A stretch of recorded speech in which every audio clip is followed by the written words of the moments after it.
The Russian government, including President Putin directly, warned your country and warned the Swedes not to join, and that there would be consequences, both diplomatic and military consequences, if you were to proceed.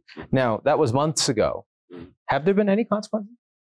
Well, almost nothing, I would say. Of course, verbally, yes, the warnings are there and so forth, but I think Russia has been very busy with the Ukraine campaign against the Ukraine and war against the Ukraine. And we can see actually on our border, which is 1,300 kilometer common border with Russia, that Russia is moving military troops away from that area towards Ukraine in these circumstances.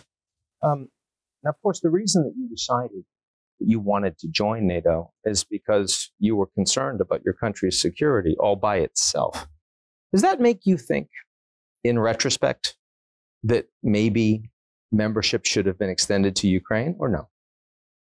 Well, that's an interesting question. I think one of the frustrations, of course, of Ukrainians has been that there has been the NATO perspective, but NATO has not been moving on this issue. NATO has not been developing maybe the Ukraine's defense capacity as it should have been developed and so forth. But in retrospect, if you think, everybody says that why didn't we react 2014 when Crimea was occupied? And I remember very well the discussions in the European Union, also our national discussions.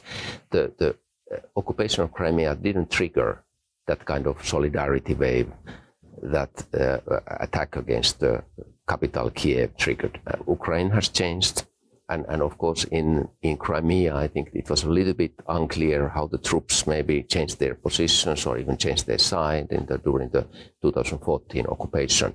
And I think we have much stronger national identity of Ukraine at the moment, and this is good, and it's easier now to support Ukraine. And when we look, for example, the European Union capabilities to support Ukraine, I have been positively surprised. They invited them to join, 27 members. Yeah.